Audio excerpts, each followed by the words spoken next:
Namassarvebhyaha Sarvesham Hardam Swagatam. Welcome you all to this 18th class of this Learn to Chant Sriman Narayaneeyam class. We start with the Mangala Stotras.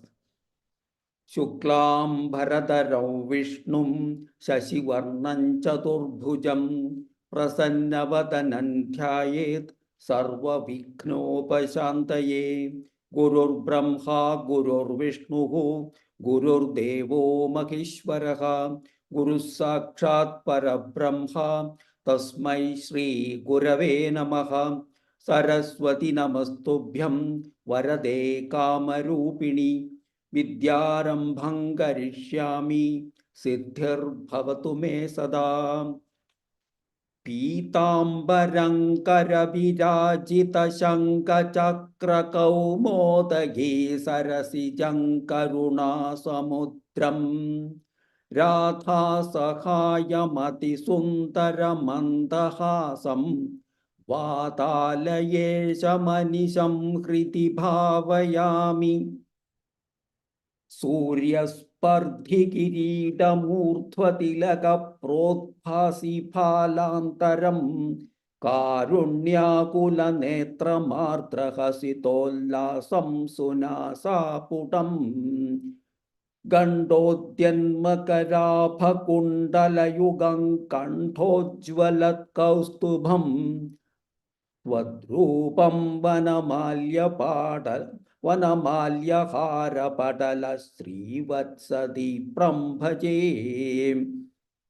Keyurangada Kanganottama Makaratnanguli Yankita Srimad Bahu Chatushka Sangada Gada Shankari Pankeruham Kanchit Kanchana Kanchilanchidala Pitambaralambini Alambe Vimalambujatyutipadam Murtintavartichidam.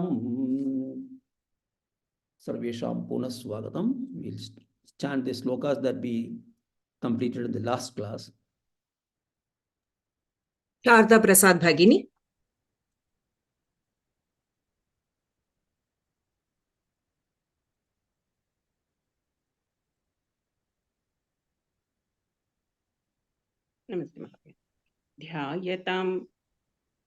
ध्यायतां सकलमूर्तिमीदृशीं उन्मिषन्मधुरताहृतात्मनां सान्द्रमोदरसरूपमान्तरं ब्रह्मरूपमयितेव भासते. Uttam. Sirisha Kumar Bhagini. Namaste Modaya. Tatsamaswadana-rupinīṃ sthitiṃ Tvatsamadhimayi Vishwanayaka Ashritav Punaratah Parityutau Arabhe Mahicha Dharanadikam. Uttam. Rupa Kamar Bhagini. Ittamabhyasana nirbharo lasat Tvatparatma sukha kalpitotsavaha Mukta bhakta kula maulitanggataha Sanchare mashuka naradadivat. Uttam. Dhanyavad. Sujata Latkar Bhagini. त्वत्समाधिविजयेतु यः त्वत्समाधिविजयेतु यः पुनर्मंशुमोक्षरसिकः क्रमेण वा योगवर्षमनिलं षडाश्रयैरुन्नयत्यज सुषुम्नयाशनैः. Uttam. धन्यवादः. Padma Venkateswaran Bhagini. लिङ्गदेहमपि सन्त्यजन्नतो लिङ्गदेहमपि सन्त्यजन्नतः लीयते त्वयि परे निरग्रहः ऊर्ध्वलोककुतुकी तुमुदतात्वमेव करणैर्निरीयते. We'll continue with the next sloka, 11th sloka. Adnivasara Valaksha Patshagairuttarayana Jusha cha Daivadaihi Prapitorya Vipadam Bhavat Paraha Modavan Trupapadantamiyate अग्निवासरवलक्षपक्षकैरुत्तरायणजुषा च दैवतैः प्रापितो रविपदं भवत्परः मोदवान् ध्रुवपदान्तमीयते. So here there are, we said that as we get into this that is Nirvikalpa Samadhi, that is we have merged with the, or we have completely identified with the Brahman in our mind, then we are taken to the higher worlds, and then there is a choice there whether you want to go directly to for liberation, you want to merge with the Brahman, or you want to go through the step by step in a process. You want to see, go to the all worlds, and then finally reach the final liberation. So here that is called Krama Mukti and Jivan Mukti. Jivan Mukti means once for all, go, and other way Krama Mukti means step by step.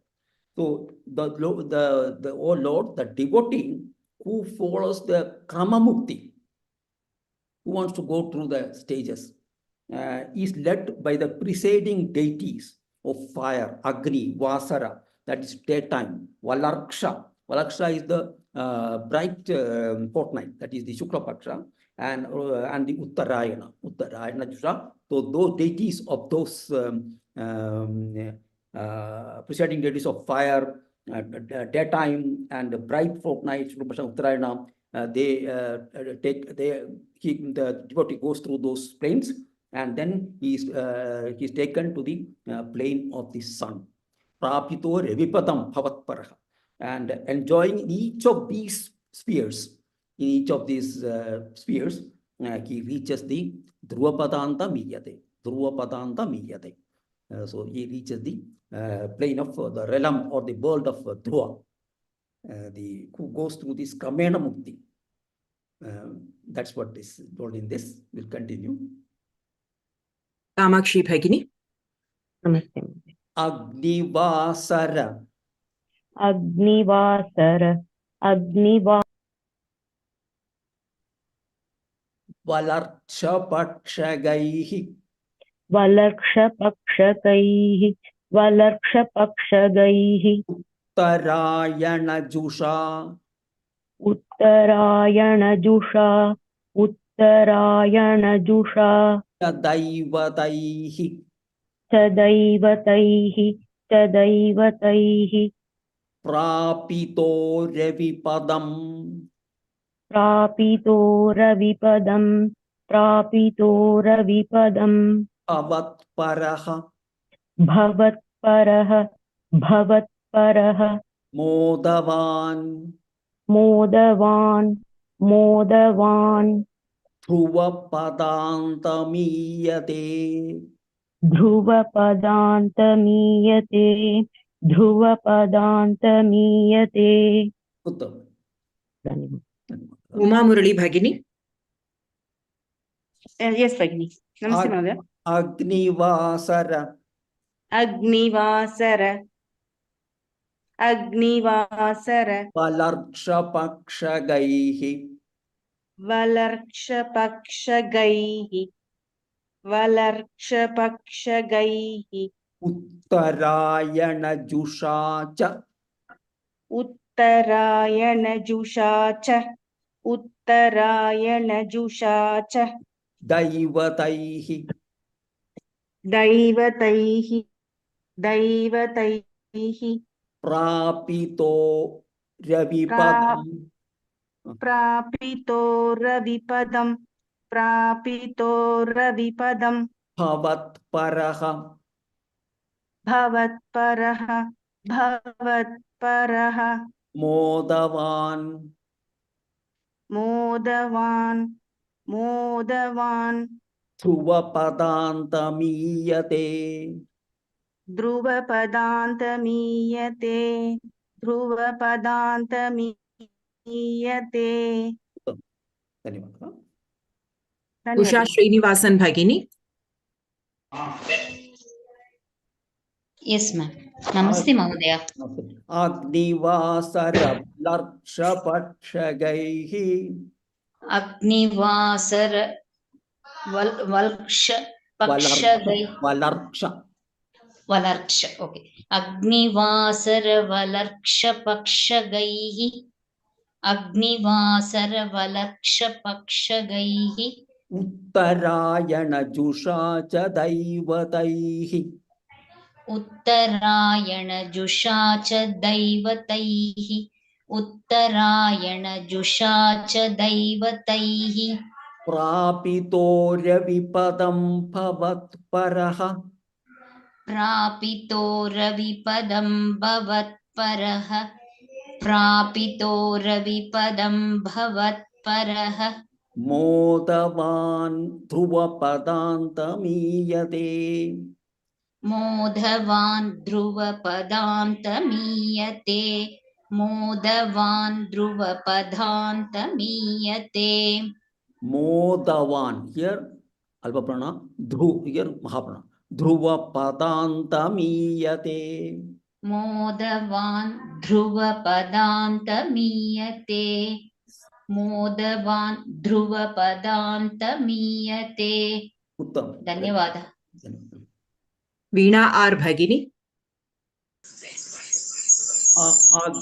अग्निवासरबलर्षपक्षगैरुत्तरायण जुषा च दैवतैः अग्निवासरवलर्क्षपक्षगैः उत्तरायण जुषा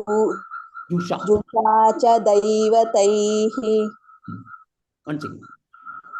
अग्निवासरवलर्क्षपक्षगैः उत्तरायण जुषा च दैवतैः. If you pachagaihi, if you say uttarayana, if you combine these two, pachagairuttarayana, including the sandhi, you come to here pachagairuttarayana or pachagaihi uttarayana. One of these. Prapito ryavipatam bhavat paraha modavan dhruvapadantamiyate. प्रापितोरविपदं भवात्परः मोदवान् ध्रुवपदान्तमीयते प्रापितोरविपदं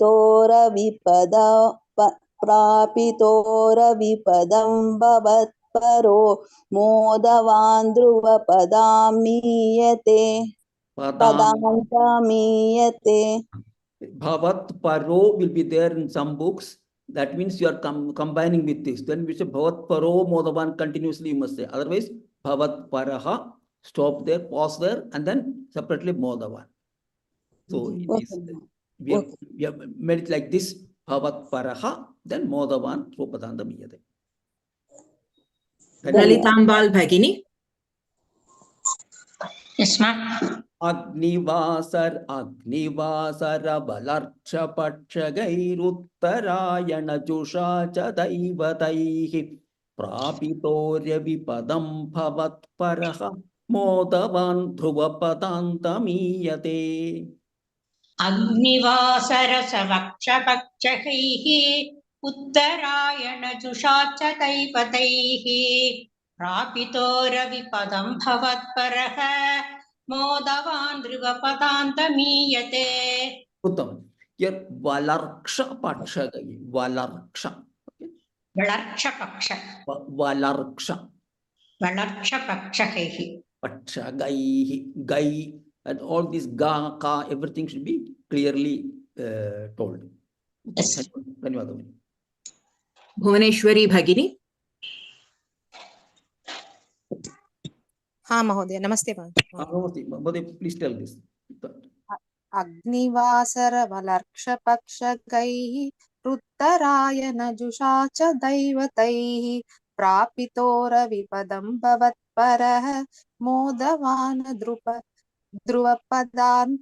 ध्रुवपदान्तमीयते. If you say Patshagaihi, don't say Uttarayana. Only Uttarayana. Uttarayana. Okay. When you say Patshagaihi, you will say Visarga is there, means Patshagaihi, Uttarayana. We are not put to the Patshagair Uttarayana. together. Vatsagai Jusha. Daiva. Okay. Namaste. Dhanyavad. Dhanyavad. Dhanyavad. Shaila Harish Bhagini. नमस्ते महोदय अग्निवासरवलक्षपक्षगैरुत्तरायणजुषा च दैवतैः प्रापितो रविपदं भवत्परः मोदवान् ध्रुवपदान्तमीयते धन्यवाद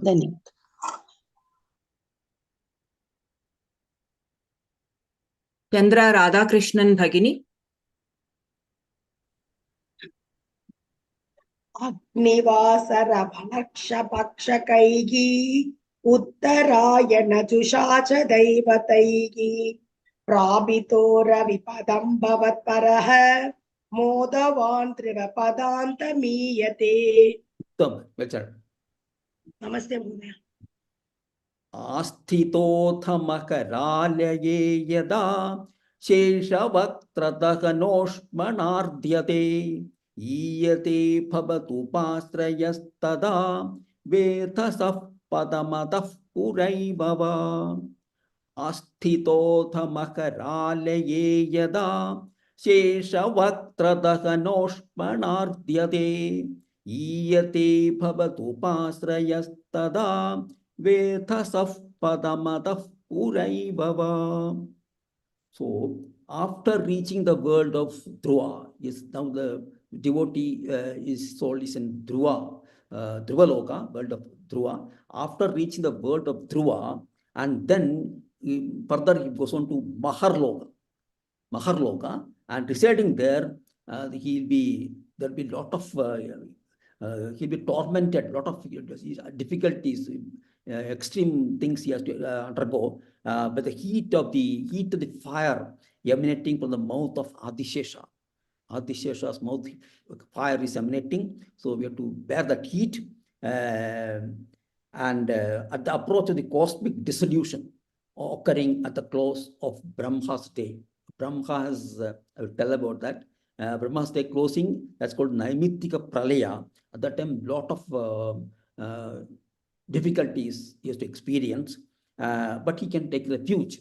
He can take protection from in thee alone, in you alone, and goes on to the world of Brahma. Then from there he goes on to the world of Brahma. So, or he may do this even before the fire starts emanating from the mouth of Adishesha. The Adishesha mouth, before emanating that, he can go to the Brahmaloka by his own yogic powers. He has got yogic powers and he can reach the Brahmaloka. So here, there are two things, Prakrita Pralaya and Naimittika Pralaya. Prakrita Pralaya, also called Brahma Pralaya, occurs at the end of the life of Brahma. Brahma has got a life. Brahma is also a position only. It's not permanent. Brahma has got a lifespan of about 100 years. And each day of Brahma consists of 1,000 Chatur Yugas, which is equivalent to 432 crore human years. Brahma's day consists of 432 crore human years is one day of Brahma. Then follows Brahma's night, which is the same duration. Again, 432 crores of human years. So totally 864 crore human years is one day of Brahma. So this night, during which all creation remains merged in Brahman. All creation will be merged in Brahman, and the creator, it's called Naimittika Pralaya. That is the day, then the Brahma's night is Naimittika Pralaya. Then all the creations will be merged in Brahman, and creation starts again at the beginning of the next day. Next day again creation starts. So 1 day of Brahma, 1 year of Brahma consists of 360 such days. So 360, each day is 864 crores years, human years. So Brahma's 1 year is 360 Brahma years, Brahma year. So the lifespan of Brahma is 100 such years. So you can see how much it will be, crores into crores. Right? At the end of this period, there is Prakrita Pralaya or Brahma Pralaya, which lasts for a period equal to the lifespan of Brahma. Again, another 100 years of Brahma's this thing, this Pralaya will exist. Everything, all creations will be extinct and will be merged in the Brahman, and everything will be extinct. But again, it will be created in the next. So at the end of this Pralaya, a new Brahma comes into existence. The old Brahma is retired, his term is over, another Brahma will take over his place, and creation starts again from that. So the lifespan of Brahma is 100 years, is divided into two portions of 50 years each. Each of these is known as Parardha. Parardha. We are now in the second Parardha of this present Brahma's second Parardha. That after he has completed 50 years, next 50 years going, is the present Brahma has completed 50 years of age. Each day of Brahma is called a Kalpa. Kalpa. So the present Kalpa is named Shvetavaraha Kalpa. So that's why in the mantra Sankalpa, when people do mantra and they do Sankalpa, they say Adya Brahmanaha Dvitiya Pararthe Shvetavaraha Kalpe. They would be chanting this. You can listen to those things. So this is what is meant. So in this present Brahma's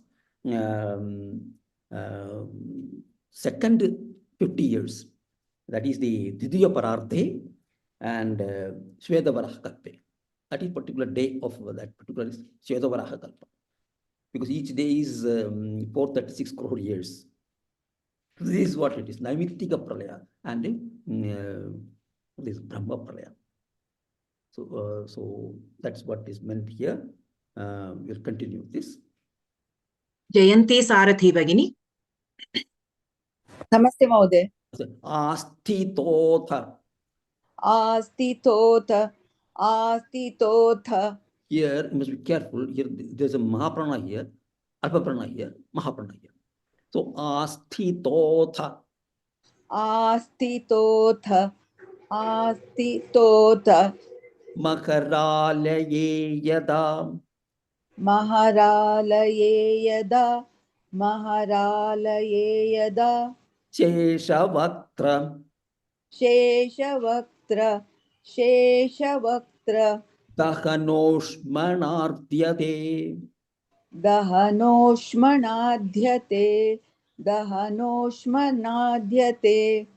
Yeah, this is Alpaprana. Dahanoshmanartyate. Dahanoshmanadhyate. Dahanoshmanadhyate. Iyate. Iyate. Iyate. Bhavatupasrayastada. Bhavadupashrayastada. Bhavadupashrayastada. Vedasaf. Vedasav. Vedasav. Padamataf Puraivava. Padamatav Puraivava. Padamatav Puraivava. Yes. Before the, if you experience the heat of the Adishesha, you can escape. You can escape to the, if the devotee wants, he can escape to the from that by using his yoga powers. He can reach the Brahma Loka. Continue. Padma Rajgopal Bhagini.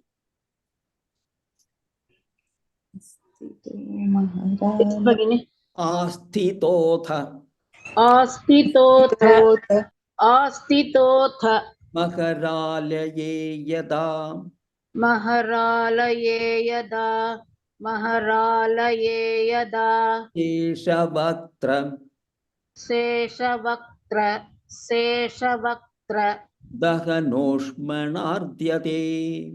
Dahanoshmanarthyate. Dahanoshmanarthyate. Ardyate. Dahanoshmanarthyate.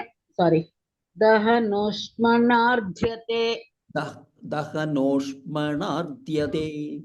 Dahanoshmanarthyate. Iyate. Iyate. Iyate. Bhavatupaasrayastada.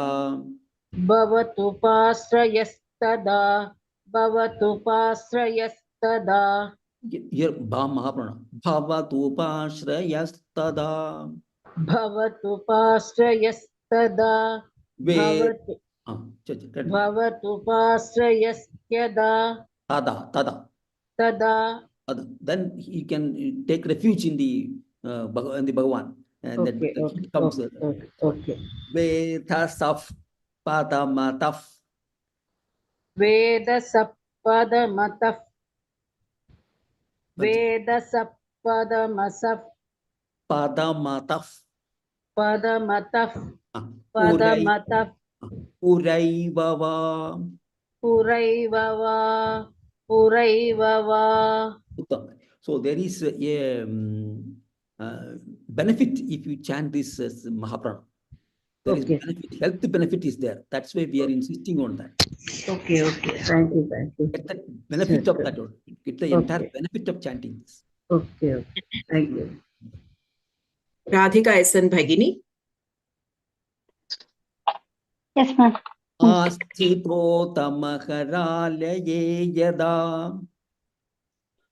आस्थितोऽथ महरालये यदा आस्थितोऽथ महरालये यदा Keshavaktradaganoshmanartyate.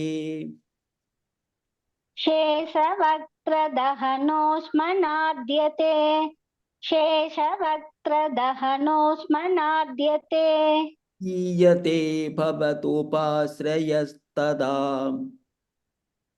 ईयते भवतुपाश्रयस्तदा ईयते भवतुपाश्रयस्तदा Vedasaf padamataf puraivava.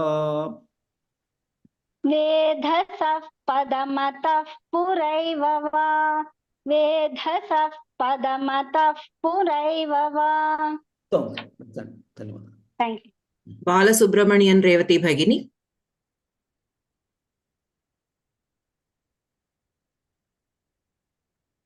Balasubramanian Revati Bhagini.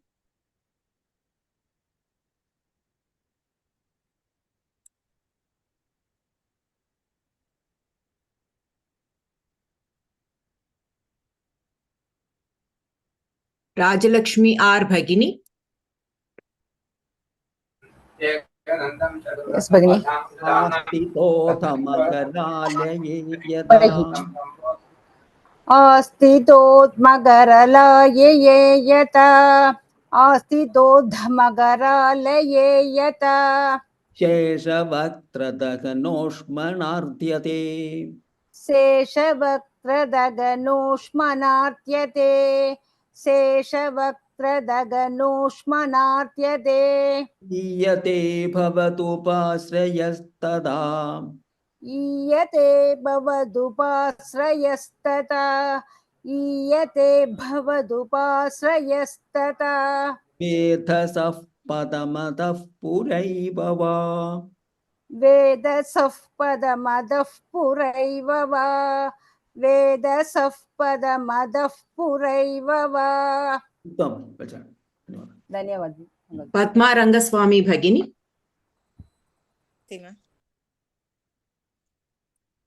Hello, namaste. Chant full sloka. Okay. Astidhodhamaharaalaye yata seshavaktra dahanoshmanatyate iyate bhavatu basrayastata vedasaf padamadah puraiva va. Uttam. Sujana Shriram Bhagini. धन्यवाद आस्थितोऽथ महरालये यदा शेषवक्त्रदहनोष्मणार्ध्यते ईयते भवदुपाश्रयस्तदा वेदसः पदमतः पुरैव वा Uttam. धन्यवाद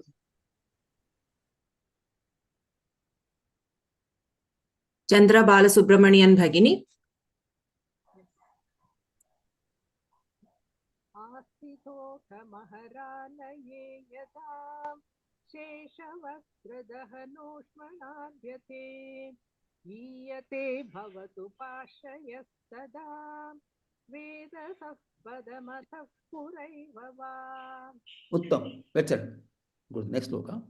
Tatra va tava pade thava vasan prakrita pralayeti muktadam swechaya khalu pura vimuchyate samvibhitya jagadanda mojasa.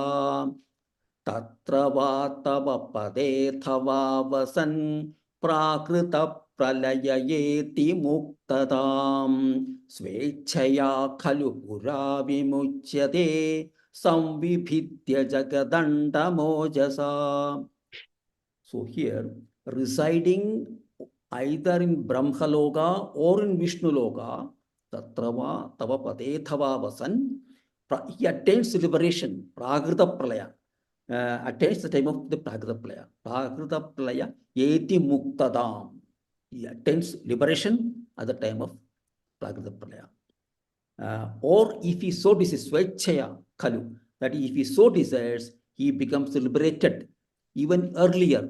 Pura vimuchyate, even earlier by piercing some vibhidya jagadanda mojasa. The Brahmanda, by his yogi power, that Brahmarandra, he can pierce and he can liberate himself even before that. Before the Prakrita Pralaya happens, he can liberate himself if he wants. Swechaya.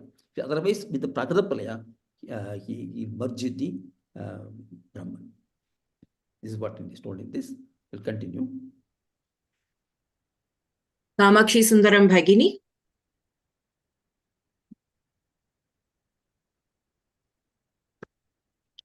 Kamakshi Sundaram Bhagini.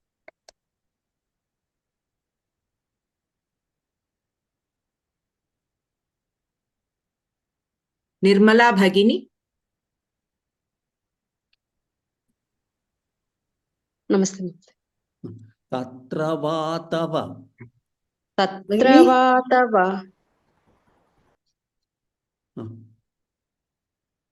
Tatra vatava. Padethava vasan. Padethava vasan. Padethava vasan. Prakrita pralaya.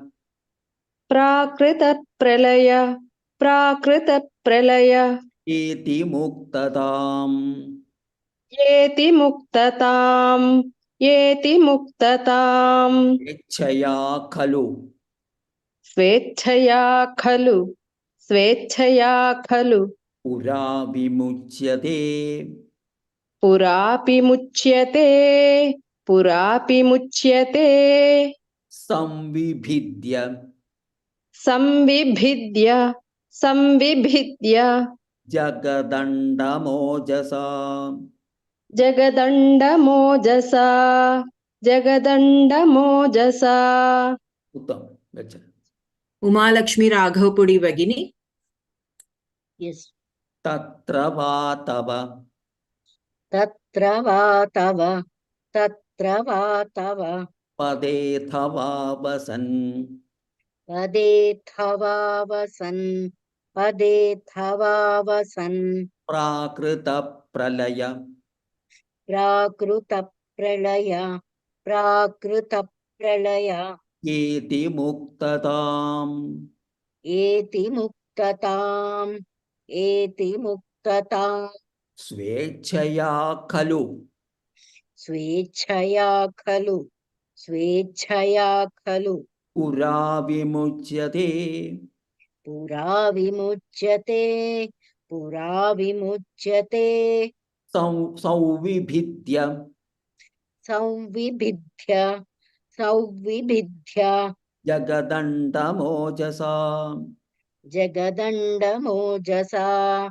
Jagadanda mojasa. Uttam. That's it. Nalina Ramamurthy Bhagini. Namaste, Mahoday. Tatra vatava padethava vasan.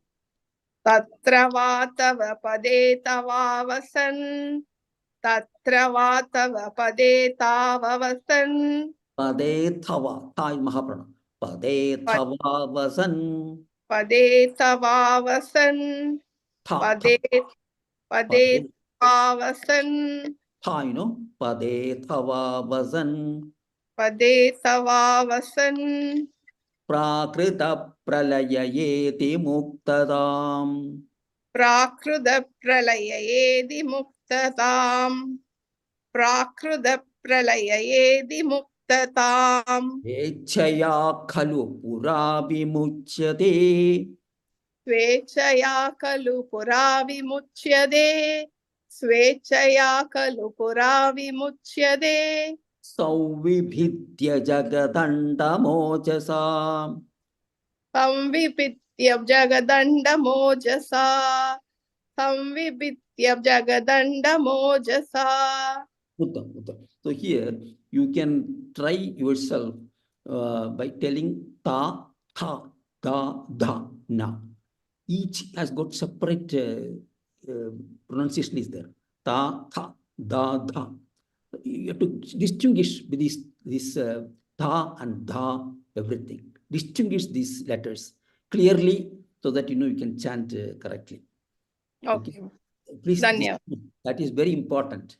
When you do that, clarity will be much more very good. It will be chanting will be very nice for you. Dhanyavad. Okay. Viha Chakrapani Bhagini.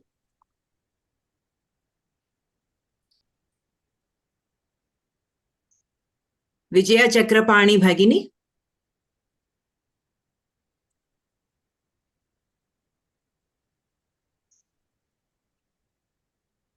Komala Raghunath Bhagini. तत्र वा तव पदेऽथवा वसन् प्राकृतप्रलय एति मुक्तताम् स्वेच्छया खलु पुरापि मुच्यते संविभिद्य जगदण्डमोदसा जगदण्डमोजसा. Uttam. Dhanyavad. Vinoda Shetty Bhagini. तत्र वा तव पदेऽथवा वसन् प्राकृतप्रलययेति मुक्तता स्वेच्छया खलु पुरापि मुच्यते संविभिद्य जगदण्डमोजसा. Next sloka. Tasya chakshitipayo maho niladyo mahat prakriti saptakavritihi tattadatmakataya vishan sukhi yati te padamanavritau vibho. Tasya chakshitipayo maho niladyo mahat prakriti saptakavritihi tattadatmakataya vishan sukhi yati te padamanavritau vibho. Here, Nilat Jyoti. I think Nilat Jyoti. I think it's better to combine these two. Tasya. So in this, the meaning of this is of all-pervading Lord. Vibho is all-pervading Lord. Thy devotee who enters each of the 7 sheets of the cosmic that is the cosmic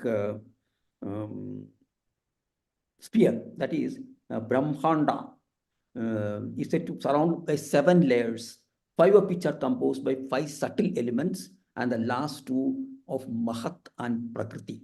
So when the subtle body passes through these layers, subtle body of the devotee passes through each of these 5 elements, in it merges into the layer made of that element. So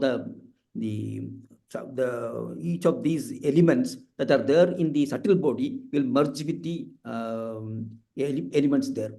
In those, when it passes through these 7 layers, all those will be absorbed in that, and everything will be freed of all those this thing, and thus the body gets dissolved. The body gets dissolved. The individual self then merges into the supreme self. So that's what is happening here. entering each of the 7 enclosures of Brahmanda, namely those made up of the subtle elements of earth, water, fire, air, space, and Mahat and Prakriti, identifying himself with each of them.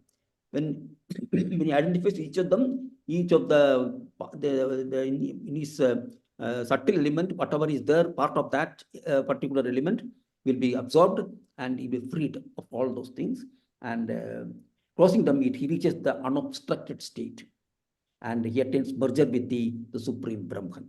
This is what is happens here.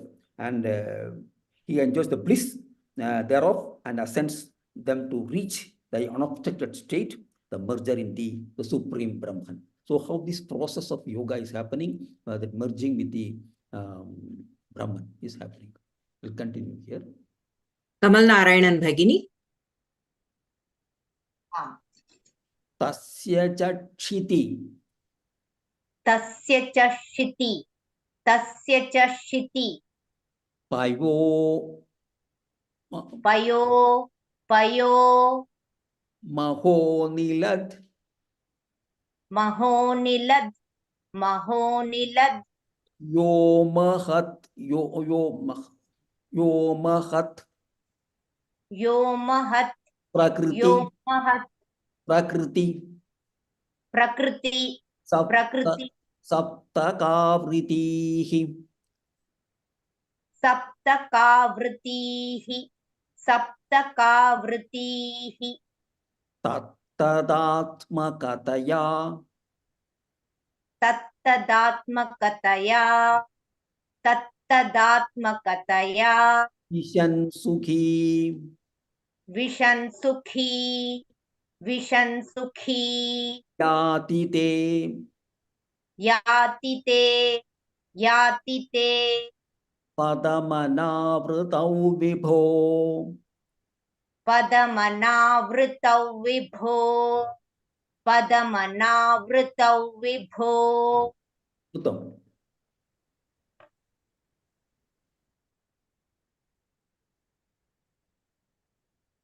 Savitri Krishnan Bhagini. Tasya chakshiti. Tasya chakshiti. Tasya chakshiti. Payo mahonilad. Payo mahonilad. Payo mahonilad.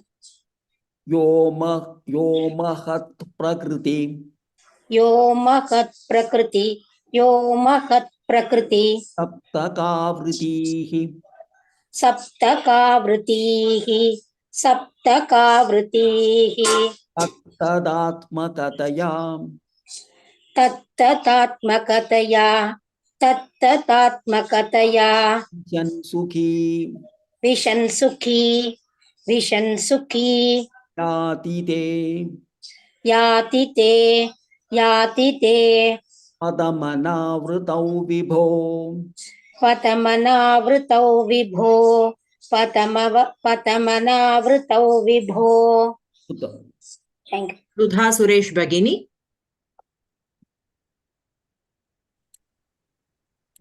Namaste. Tasya chakshiti. Tasya chakshiti. Tasya chakshiti. Payo mahoniladyo mahat prakriti. Payo mahoniladyo mahat prakriti. Payo mahoniladyo mahat prakriti. Saptakavritihi. Saptakavritihi. Saptakavritihi. Tattadatmakataya vishan sukhi. Tattadatmakataya vishan sukhi. Tattadatmakataya vishan sukhi. Yati te padamanavritau vibho. Yati te padamanavritau vibho. Yati te padamanavritau vibho. Dhanyavad. Radharani Bhagini.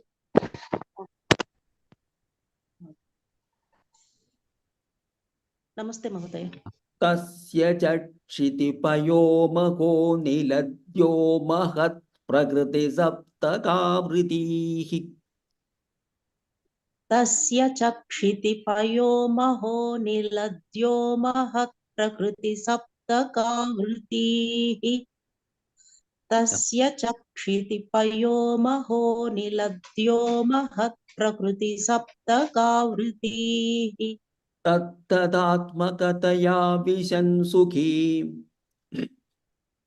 तत्तदात्मकतया vision सुखी तत्तदात्मकतया vision सुखी याति ते पदमनावृतौ विभो याति ते पदमनावृतौ विभो याति ते पदमनावृतौ विभो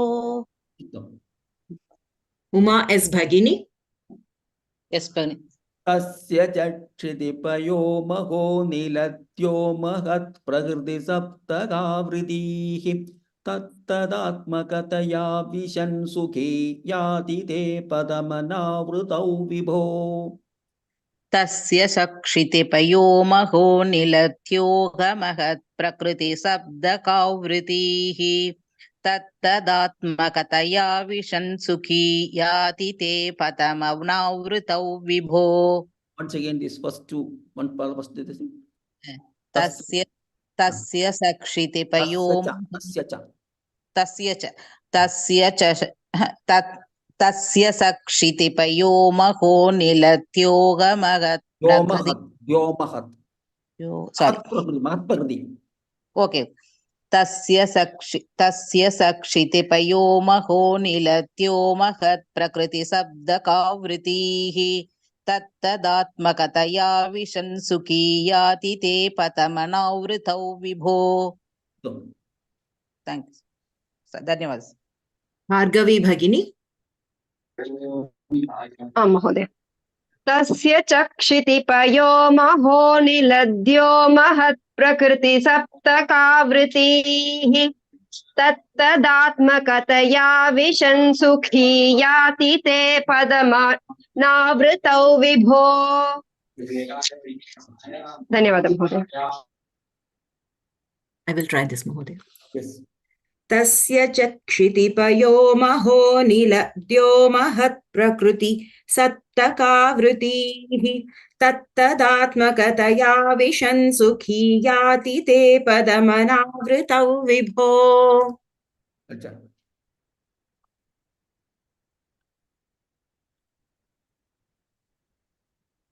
आरती भगिनी तस्य चक्षितिपयो महो निलद्यो महत् प्रकृति सप्तकावृतिः तत्तदात्मकतया विशन् सुखी याति ते पदमनावृतौ विभो We'll conclude here. We'll stop here for today and we'll take the question answer. I'll chant the Shanti mantra. Om Sarve Bhavantu Sukhinaha Sarve Santu Niramayaha Sarve Bhadrani Pashyantu Ma Kaschid Dukkha Bhag Bhavet. Om Shanti Shanti Shanti. Dhanyavadaha. Any questions we can ask now?